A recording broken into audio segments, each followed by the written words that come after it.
Magandang araw mga kaibigan. Bigyan natin ng reaction, opinion itong post ni Saint SB. Sabi lang niya, true. Pinost niya ang statement ni Dr. Wilfredo Villacorta. Siya ang former ASEAN Deputy Secretary General. O parang ambassador. Sabi niya, when Duterte came to power, we recovered our national dignity. Because, wow, ganda naman ito. So, kasi sa ngayon, grabing paninira nila kay Tatay Digong, and we need post like this para ma-inspire naman tayo na hindi tayo nagkamali ng sinusuportahan. So, nag-research ako tungkol kay Dr. Wilfredo Villacorta. Ano siya? Professor. Although retired na siya, political scientist. Professor, ganon. So, ang last na ano niya is Deputy ASEAN Director General. So, mataas. May nahanap akong article ng Rappler. Ano ba ito? June 20, 2018. Dito, ang title is Hoax o Fake News. Villacorta, Philippine lost national dignity under Duterte. Hina niyo ang paninira nila kay Tatay Digong. Ang actual na statement nitong si Dr. Villacorta as ASEAN Deputy Director General during that time, sa interview ng ANC is, we recovered our national dignity when Duterte came to power. Merong nag-post, mga anti-Duterte. Instead na recovered, pinalatan nila ng lost. We lost our national dignity when Duterte came to power. So, noon pa, presidente pa siya, sinisiraan na siya. Kasi ganyan yan, yung puno na maraming bunga, talagang binabato. Di ba? Nakaranas ako niyan nung kabataan ko pa, sa aming bayan, sa La Union. Mayroong mga mangga, Indian Mingo, yung hindi siya maasim, Indian Mingo ang tawag namin. Hindi amin eh. Kaya lang, gusto namin makatikim. Yung mayari, nilagyan niya ng tinik yung puno. Kaya hindi na namin makyat. So kami, mga bata pa na, mga elementary grades eh. Kumuha na lang kami ng bato.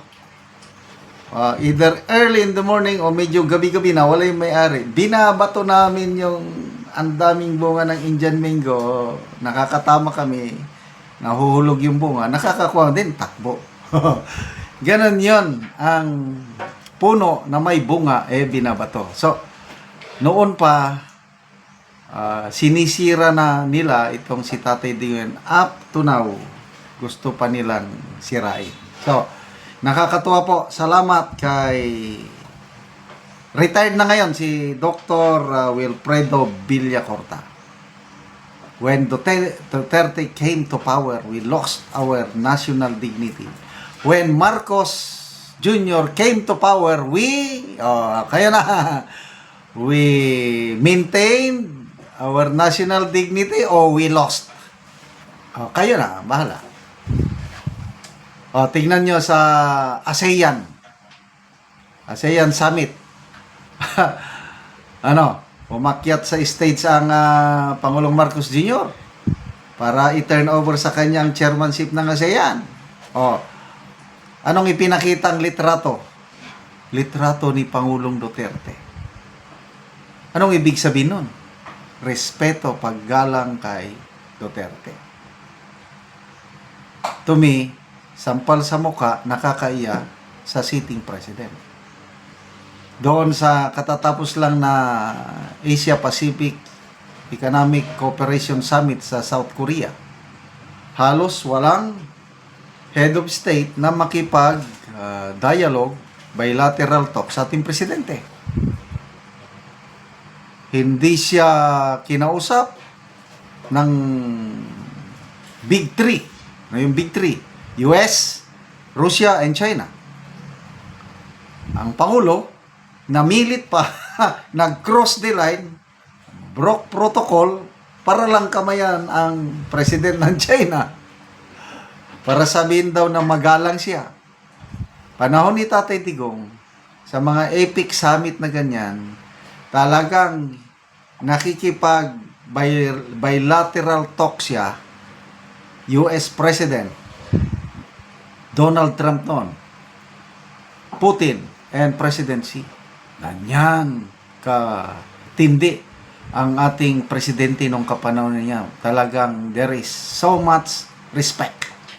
Ang mga OFWs, panahon ni Tatay Digong, mga comments na nababasa ko na nakakaya kami noong panahon ng Aquino administration dahil ang daming kapalpakan.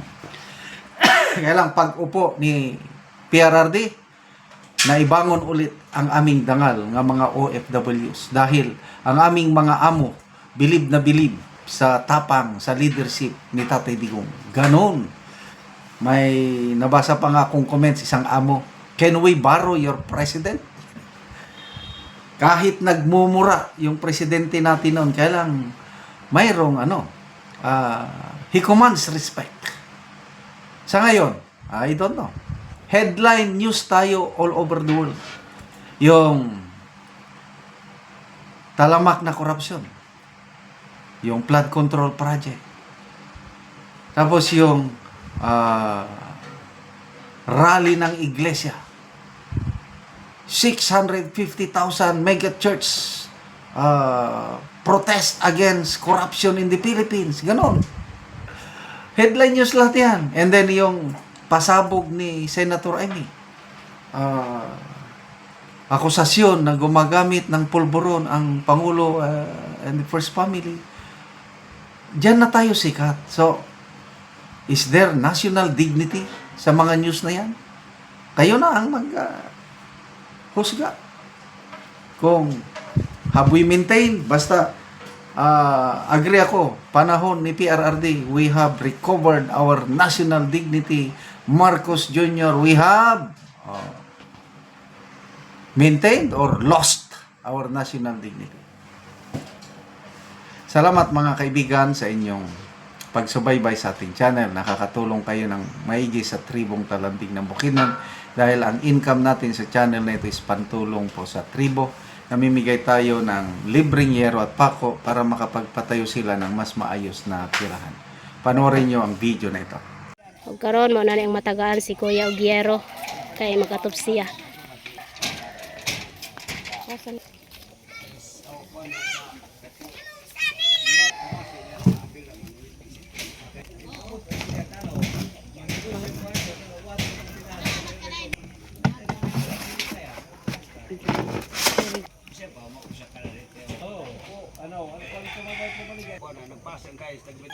Ako rin saka ikaw.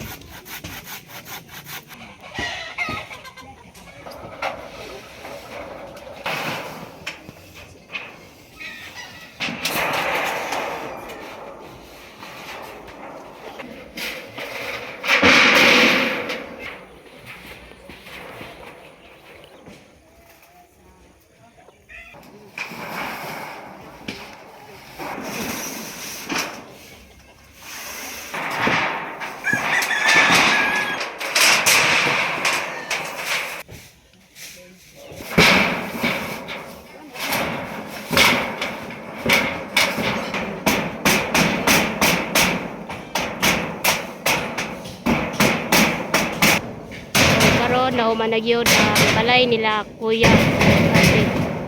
So nindot na. So streamline lang siya nga balay. So nahuman na gyud og atop. So makita nimo nga nindot na kayo. Good morning sa tanan, sa mga nag-sponsor o nag-tanaw sa mga videos namo dire. Good morning. ug sa nagpasalamat ko sa mga vlogger ug sa tanan nga nagtan-aw ni. Good morning sa Ginoo nga gitagaan mi niya nga naay ginagamit nga mga tao para sa pagsuporta diri sa mga kahimo kami. Salamat, God bless sa tanan.